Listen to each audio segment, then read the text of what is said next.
मैं निहाल सिंह और इस वक्त हमारे साथ मौजूद हैं पूर्वोत्तर रेलवे के CPRO sir Pankaj Kumar Singh sir. और बात करें अमूमन भारतीय रेलवे को इस समय आधुनिकीकरण के तौर पर ले जाया जा रहा है और कोशिश भारत सरकार की यह है, प्रधानमंत्री नरेंद्र मोदी की यह है कि भारतीय रेलवे को जो है वो एक वैश्विक पटल पर एक बेहतर तरीके से प्रदर्शित किया जाए। इसी के तहत गोरखपुर जंक्शन को आप अगर आए होंगे तो तकरीबन सैकड़ों की तादाद में यहाँ रोज़ गाड़ियाँ निकलती है और लाखों की तादाद में लोग आते रहते हैं। इस बीच में पूर्वोत्तर रेलवे गोरखपुर जंक्शन को तकरीबन 600 करोड़ से ऊपर की लागत लगाकर उस जंक्शन को आधुनिकीकरण बनाने जा रहा है, यानी जो एक रीडेवलपमेंट का प्रोग्राम है वो पूर्वोत्तर रेलवे बना रहा है। हमारे साथ सीपीआरओ पूर्वोत्तर रेलवे सर मौजूद हैं पंकज कुमार सिंह सर से बात करेंगे और समझेंगे क्या कुछ प्लान है रेलवे का और किस तरीके से कितने दिनों में ये पूर्ण होकर आएगा। सर पहली बात तो आपका बहुत बहुत स्वागत है और क्या कुछ प्लान है रेलवे का इसको लेकर। धन्यवाद। गोरखपुर रेलवे स्टेशन का रीडेवलपमेंट प्लान किया गया है। पूरे भारतीय रेल की बात करें तो 1275 रेलवे स्टेशनों पर रीडेवलपमेंट के कार्य किए जाने हैं, जिनमें से कुछ स्टेशनों पर यह कार्य पूर्ण हो गया है और कई स्टेशनों पर इस पे कार्य चल रहा है। पूर्वोत्तर रेलवे की बात करें तो 5 रेलवे स्टेशन बड़े ऐसे हैं जिन पर रीडेवलपमेंट होना है। बाकी लगभग 50 के आसपास ऐसे स्टेशन हैं जिनको अमृत भारत स्टेशन स्कीम के अंतर्गत हम लोगों ने डेवलप करने के लिए चिन्हित किया हुआ है। उसके लिए ऑलरेडी टेंडर की प्रक्रिया की जा रही है। गोरखपुर रेलवे स्टेशन के बारे में अगर बताएँ तो गोरखपुर रेलवे स्टेशन बहुत बड़ा रेलवे स्टेशन है। यहाँ जो आसपास के जितने भी डिस्ट्रिक्ट्स हैं उनको कैटर करता है, उनको सर्व करता है। जो गोरखपुर रेलवे स्टेशन है वो बौद्धिस्ट जो हमारे टूरिस्ट आते हैं उनके लिए एक गेटवे की तरह है, क्योंकि यहाँ कुशीनगर, लुम्बिनी ये सब गोरखपुर रेलवे स्टेशन से ही कनेक्टेड हैं। साथ ही साथ नेपाल का एक बहुत बड़ा हिस्सा भी गोरखपुर रेलवे स्टेशन से सर्विस प्राप्त करता है। आज के समय में जब हम लोगों ने प्रेजेंट टाइम में इसका सर्वे कराया तो पर डे लगभग 93,000 ऐसे पैसेंजर्स हैं जिनका आवागमन होता है और यहाँ से लगभग सभी दिशाओं के लिए, सभी महानगरों के लिए ट्रेनें चलाई जाती हैं, जिससे यात्रियों को बेहतर सुविधा मिल सके। आने वाले 50 वर्षों की ज़रूरतों को ध्यान में रखते हुए स्टेशन का पुनर्विकास किया जाना है, क्योंकि जो डिमांड आज है वो डिमांड लगातार बढ़ रही है। 10 साल पहले जब हम लोगों ने यहाँ पे प्लेटफॉर्म्स बढ़ाए थे उस समय लगता था कि अभी चीज़ें ठीक हो गई हैं, लेकिन डिमांड लगातार बढ़ रही है, यात्रियों की संख्या बढ़ रही है। तो सभी प्रकार के जो सर्वे हैं उनको ध्यान में रखते हुए जो हम लोगों ने एक असेस किया कि क्या रिक्वायरमेंट होगी 50 सालों में, कितने यात्रियों के यहाँ पे आएंगे और उनके लिए कितना सीटिंग कैपेसिटी चाहिए होगा, कितना उनके लिए लॉन्च कितना बड़ा चाहिए होगा। इन सभी बातों का ध्यान रखते हुए ये रीडेवलपमेंट प्लान तैयार किया गया है। इसमें शुरू से अगर बात करें रेलवे स्टेशन पे तो यह गोरखपुर सिटी का एक आउटलाइन प्लान है जो आपको रेड कलर से दिख रहा है। जो रीडेवलपमेंट प्लान किया जा रहा है इसमें ध्यान रखा गया है कि मल्टी मॉडल कनेक्टिविटी होनी चाहिए, यानी कि जो और भी ट्रांसपोर्ट के माध्यम हैं वो सभी भी रेलवे स्टेशन से प्रॉपर्ली जुड़े होने चाहिए। गोरखपुर की बात करें तो एक फ्यूचर में मेट्रो प्रस्तावित है यहाँ, तो उसका स्टेशन कहाँ पे आएगा उसका ध्यान रखा गया है, उससे कैसी कनेक्टिविटी होगी। जो यहाँ का मेन बस स्टैंड है वो उसकी लोकेशन जो है उससे कनेक्टिविटी कैसे होगी उसका ध्यान रखा गया है। एयरपोर्ट यहाँ से स्टेशन से 7.4 किलोमीटर पे है, तो उसकी कनेक्टिविटी क्या रहेगी। गोरखपुर शहर जो है ईस्ट वेस्ट कॉरिडोर यहाँ से होकर गुजरता है, तो एक बड़ी रोड कनेक्टिविटी है, उसको हम रेलवे से कैसे जोड़ेंगे, इन सभी चीज़ों का ध्यान रखा गया जब इसका डिज़ाइन किया जा रहा था। बात करें तो इसको एक तरीके से लोकेलिटी को एक जो टेक्नोलॉजी के अधीन एक डेवलप सिटी के रूप में किया जाएगा इस स्टेशन के आसपास के एरिया को। बिल्कुल, ये मल्टी मॉडल कनेक्टिविटी का पर्पज़ ये है कि स्टेशन जो है हम as a city centre develop करेंगे, जिसमें जो सिटी है वो उसकी ज़रूरतों की चीज़ें स्टेशन पे ही हम लेकर आएंगे। और गोरखपुर का अगर बात करते हैं तो गोरखपुर शहर रेलवे स्टेशन के दोनों तरफ है। आधा शहर जो है नॉर्थ साइड में है, आधा साउथ साइड में है। तो सिटी में जो पार्ट नॉर्थ साइड में है और साउथ साइड के बीच में आरओबी के माध्यम से इंटीग्रेटेड है प्रॉपर्ली। स्टेशन पे भी हम लोगों ने 2 एंट्री का प्रोविज़न कर रखा है। इस मैप से देखने की कोशिश करते हैं कि अभी जो प्रेजेंट सिचुएशन है कि ये जो आपको ब्लू कलर में दिख रही है ये एग्जिस्टिंग स्टेशन बिल्डिंग है। इसके सामने अलग अलग अभी गेट्स हैं जहाँ से लोग एंटर करते हैं और 18 मीटर की रोड है जो स्टेशन के फ्रंट बिल्डिंग के सामने से जाती है।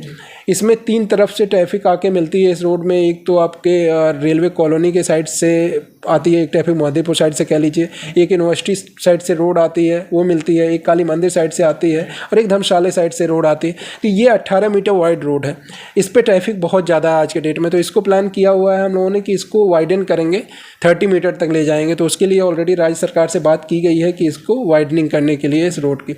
इसके बाद अभी मल्टीपल एंट्री एग्जिट हैं, तो उसकी वजह से जो सिक्योरिटी रिक्वायरमेंट है वो बहुत ज़्यादा है। तो इसको सिंगल एंट्री एग्जिट किया जाएगा, जिससे एक्सेस कंट्रोल किया जा सके समय पड़ने पर, और वो सारी चीज़ें सिक्योरिटी पॉइंट ऑफ व्यू से एक इंटीग्रेटेड व्यवस्था बनाई जा सके, तो उसका ध्यान रखा गया है।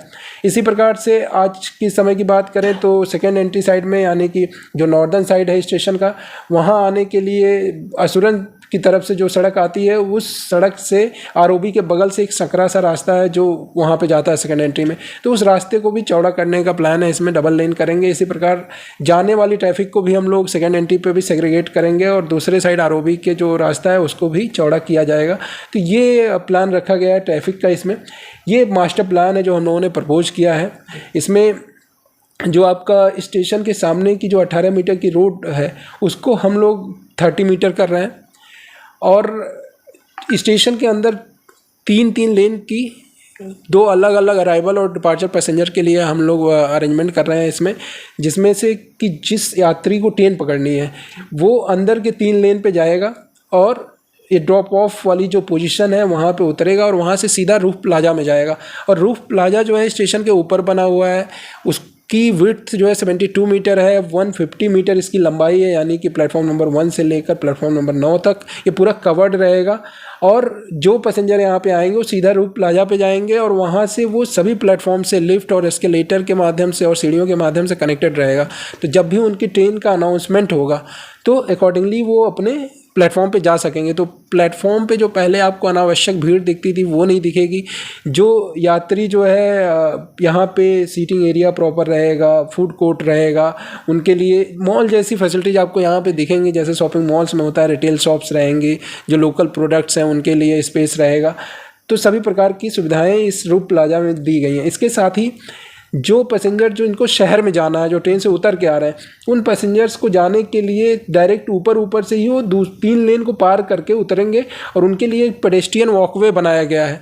वहाँ पे उतरेंगे और पिकअप के लिए यहाँ पे वेट करेंगे। कवर्ड वॉकवे है, तो ये उनके लिए 3 लेन अलग है कि वहाँ से व्हीकल्स जाएंगे और वो पिकअप लेंगे और स्टेशन से बाहर निकल जाएंगे। तो सिंगल एंट्री और एग्जिट हो जाएगा। अब इसका सिटी के ट्रैफिक के साथ इसका किस तरीके से इंटीग्रेशन होगा, उसके लिए राज्य सरकार से भी बात की गई है। तो उन लोगों ने भी अपनी तरफ से सारी चीज़ें देखी हैं और इसको अपने मास्टर प्लान में भी इंक्लूड कर रहे हैं, सो दैट ये ट्रैफिक रिक्वायरमेंट जो है वो फुलफ़िल हो सके यहाँ की। दूसरी इंपॉर्टेंट चीज़ है, ये जो 19 नंबर ब्लॉक दिख रहा है, यहाँ पे आपका फ्यूचर मेट्रो रेलवे स्टेशन आ रहा है। तो इससे कनेक्टिविटी हम लोगों ने स्काई वॉकवे के थ्रू अपने रूफ प्लाजा के लिए एक ये 16 नंबर जो आपका ब्लॉक दिख रहा है, 16 और 17 नंबर 2 कॉमर्शियल ब्लॉक हैं हमारे। इनको हम बना रहे हैं स्टेशन के दोनों तरफ, सो दैट कि सिमेट्री बिल्डिंग की प्रॉपर दिखे। और इसमें G+3 बिल्डिंग है, जिसमें कॉमर्शियल चीज़ों की भी व्यवस्था रहेगी, प्लस उसमें एक फ्लोर पे जहाँ से स्काई वॉकवे जुड़ेगा, ये पैसेज पूरा रूफ प्लाजा से जुड़ा रहेगा। तो जो यात्री हमारे मेट्रो से उतर के सीधा जाना चाहते हैं स्टेशन पे, तो उनको नीचे नहीं जाना पड़ेगा, और डायरेक्टली वहाँ से रूफ प्लाजा पे स्काई वॉकवे के थ्रू चले जाएंगे। और इसी प्रकार से जो यात्री हमारे मेट्रो जाना चाहते हैं वो स्काई वॉकवे के थ्रू मेट्रो पर सीधा आ जाएंगे, और यहाँ से मेट्रो बोर्ड करके उनको जहाँ जाना है जा सकते हैं।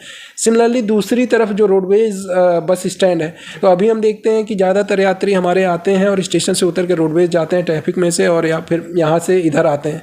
तो ऐसे लोगों के लिए भी एक स्काई वॉकवे रोडवेज के थ्रू यहाँ ले जाएंगे। इसके लिए भी जो कंसर्न ऑफिसर्स हैं दूसरे विभाग के, उनसे बात हुई है।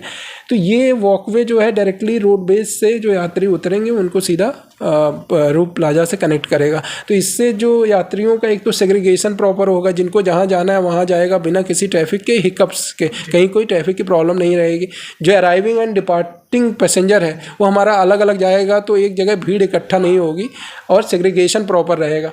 इसी प्रकार से कॉमर्शियल लैंड और भी डेवलप करने का हम लोगों ने स्कोप रखा हुआ है यहाँ पे, सो दैट कि आने वाले समय में, जैसा मैंने बताया कि स्टेशन जो है सिटी सेंटर के तौर पे डेवलप किया जाएगा, तो उसमें वो सारी सुविधाएं रहेंगी। साथ ही साथ ये बिल्डिंग पूरी तरह एनवायरनमेंट फ्रेंडली होगी, ग्रीन बिल्डिंग होगी। इसमें एनवायरनमेंट से रिलेटेड जितनी भी चीज़ें होती हैं, जैसे कि सबसे पहले चीज़ है जल संरक्षण, उसको लेकर अरेंजमेंट इसमें किए जाएंगे। जैसे कि रेन वाटर हार्वेस्टिंग सिस्टम लगाना है, वो लगाया जाएगा इसमें। प्लस जो सीवेज ट्रीटमेंट प्लांट है वो लगाए जाएंगे, एफ्लुएंट ट्रीटमेंट प्लांट लगाए जाएंगे, सॉलिड वेस्ट मैनेजमेंट का एक पूरा सिस्टम रहेगा। यानी कि एनवायरनमेंट के दृष्टिकोण से ये बिल्डिंग पूरी तरीके से ग्रीन बिल्डिंग के रूप में डेवलप की जाएगी। तो ये इस बिल्डिंग की विशेषताएं हो गई। जो यात्री जिनको तुरंत प्लेटफॉर्म पे उतरे हैं और तुरंत उनको रूप प्लाजा नहीं जाना है, उनको डायरेक्ट बाहर निकलना है, तो उसके लिए 2 एडिशनल FOB का भी अलग से प्रोविज़न किया गया है कि वो डायरेक्ट FOB पकड़ के वो स्टेशन के बाहर आ सकते हैं। दूसरे साइड में अभी प्लेटफॉर्म के ऊपर जगह नहीं थी, तो हम लोगों ने वर्कशॉप का कुछ पार्ट लिया है और जो हमारी लॉन्ड्री यहाँ पे थी उसको हम शिफ्ट करेंगे और यहाँ पे सेकंड साइड में भी एक अच्छी बिल्डिंग बनाएंगे जो इसकी रेप्लिका टाइप की होगी, छोटे स्केल में होगी। और उधर की रोड्स को भी हम वाइडन करेंगे सो दैट कि जो व्हीकल्स इधर से आ रहे हैं वो यहाँ से यू टर्न लेके वापस भी जा सकते हैं और आगे से रेलवे कॉलोनी होके फिर जाके वो पुलिस चौकी के पास जो बाईपास रोड जाती है वहाँ मर्ज हो सकते हैं। तो ये पूरा कंप्लीट सिटी का एक प्लान है जिसमें कि स्टेशन को स्मार्ट स्टेशन रहेगा। सारी जो सुविधाएं आपको एयरपोर्ट पे मिलती थी या मॉल पे मिलती थी वो सभी चीज़ें यहाँ देखने को आपको मिलेंगी। जो हमारे यात्री हैं उनको ये व्यवस्थाएं मिलेंगी। ये स्टेशन का लुक है, इस तरह से आएगा। जो कमर्शियल ब्लॉक की बात मैं कर रहा था, दोनों साइड सिमिलर बिल्डिंग होगी। ये मेन जो है रूप प्लाजा पे जाने के लिए पोर्टिको है। यहाँ पे जो अंदर वाले लेन दिखाया गया है कि किस प्रकार से जो गाड़ियाँ आएंगी वो 3 लेन अंदर चली जाएंगी। जो यात्री को उतरना है उसको ज़्यादा जल्दी है, जिसको ट्रेन पकड़ना है तो इनर लेन में जाएगा क्योंकि उसको ज़्यादा अर्जेंसी है ट्रेन पकड़ने की। जो बाहर निकल रहा है वो आउटर लेन में निकलेगा। तो लेकिन एंट्री एग्जिट एक ही साइड से होगी, एक साइड से एंट्री होगी, दूसरे साइड से एग्जिट होगी, जिससे ट्रैफिक का कोई भी कंजेशन वाली प्रॉब्लम नहीं रहेगी। तो इन चीज़ों का ध्यान इसमें रखा गया है। देखिए सर, आपने सारी चीज़ें बताई कि सुरक्षा के मद्देनज़र जो एग्जिट पॉइंट और एंट्री पॉइंट है उसे एक किया जाएगा। कभी कभी देखा जाता है ठंडियों की समय में ट्रेनें जो लेट होती हैं, जो यात्री स्टेशन में पहले आएंगे तो उनके लिए अलग से क्या कुछ सुविधाएं, मनोरंजन किया, कुछ बच्चों के लिए क्या कुछ दिया जाएगा? देखिए, जब भी ट्रेन बोर्ड करना होता है, पहली चीज़ तो ये है कि पिछले वर्षों की तुलना में देखा जाए तो पंक्चुअलिटी रेलवे की बेहतर हुई है। इवन विंटर्स के टाइम में भी हम लोग ट्रेनें टाइम पे चलाए हैं इस बार, और इसको लगातार और बेहतर करते जा रहे हैं। जैसे हम लोगों ने GPS इक्विपमेंट यूज किया था, उसकी वजह से पंक्चुअलिटी हमारी बेहतर हुई। और भी ट्रेनों का मानकीकरण कर रहे हैं, जैसे कि अगर कोई ट्रेन मान लीजिए लेट हो तो दूसरी ट्रेन जो जाने वाली है उसको टाइमली चला सकें। बट एक जनरल यात्रियों का रहता है कि जब भी ट्रेन पकड़नी है तो हमेशा वो समय से पहले आते हैं, या कई बार क्या होता है कि यात्री आ गया, अब यहाँ से कनेक्टिंग ट्रेन पकड़नी है जो लेट है, उस वजह से उसको इंतज़ार करना पड़ता है। तो ऐसे में उस दौरान वो स्टेशन पे उनको सभी चीज़ें मिलेंगी जो उनको मॉल या शहरों में अंदर जाके मिलती थी, जैसे शॉपिंग कॉम्प्लेक्सेस, रिटेल शॉप्स, जिससे कि वो जो उनकी ज़रूरत के सामान है वहाँ ख़रीद सकते हैं। फूड कोर्ट रहेगा, वहाँ खाना खा सकते हैं, और सभी प्रकार की अच्छी व्यवस्थाएँ, उत्कृष्ट व्यवस्थाएँ जो है स्टेशन पे मिलेंगी। स्टेशन को हम लोग सिटी सेंटर के तौर पे डेवलप कर रहे हैं, जिससे ये अभी तक क्या था कि स्टेशन रेस्ट्रिक्टेड था यात्रियों के लिए, अब क्या है ये फ्यूचर का स्टेशन है। यानी कि इसको हम लोग यात्रियों के साथ साथ आम जन के लिए भी सुलभ बनाएंगे।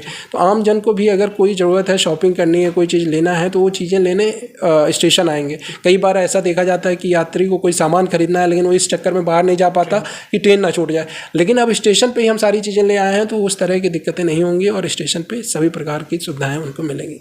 एक आखिरी सवाल सर, स्टेशन की तमाम सुविधाएं आप बता रहे हैं सर, तमाम चीज़ों को डेवलप किया जाएगा। एक बड़ा सवाल कि इस बीच में रेलवे लगभग ये जो रीडेवलपमेंट का प्रोग्राम है कितने दिनों में लगभग पूरा करेगी और लगभग कितना रेलवे का खर्च इसमें होगा? जो ये कार्य प्लान किया गया है, इसका एस्टिमेशन किया गया है, लगभग 612 करोड़ लागत आएगी स्टेशन के रीडेवलपमेंट करने में, जो प्लान हम लोगों ने तैयार किया है। इसमें दूसरा प्रश्न जो आपका था कि वैलिडिटी कितने टाइम में तैयार होगा, तो इसके लिए टेंडर की प्रक्रिया ऑलरेडी शुरू की गई है। टेंडर डॉक्यूमेंट बनाया जा रहा है। एजेंसी फिक्स करने में लगभग 6 महीने का समय लगता है। उसके बाद 2 साल की वैलिडिटी इसकी हम लोग रखेंगे, सो दैट कि 2 साल में काम में टाइम इसलिए ज़्यादा लग रहा है क्योंकि जो अभी स्टेशन पे व्यवस्थाएं हैं वो व्यवस्थाएं एज इट इज़ चलती रहेंगी। यानी कि जो यात्रियों की डिमांड है वो चलती रहेगी। जितनी ट्रेनें हम अभी चला रहे हैं वो चलाते रहेंगे और ज़रूरत के हिसाब से ट्रेनें भी बढ़ाते रहेंगे। यानी कि सारी सर्विस देते हुए ये काम करना है, तो इसलिए समय लगेगा, लेकिन यात्रियों को इस स्टेशन के बनने के दौरान कोई असुविधा ना हो, इसका पूरा ध्यान इसमें रखा जाएगा। इस वक्त हमारे साथ सर मौजूद थे जिन्होंने बताया कि जो गोरखपुर जंक्शन है वो किस तरीके से आधुनिक होते जा रहा है और कितनी रेलवे इसमें खर्च करेगा, कितना वक्त लगेगा। मैं निहाल सिंह, गोरखपुर से।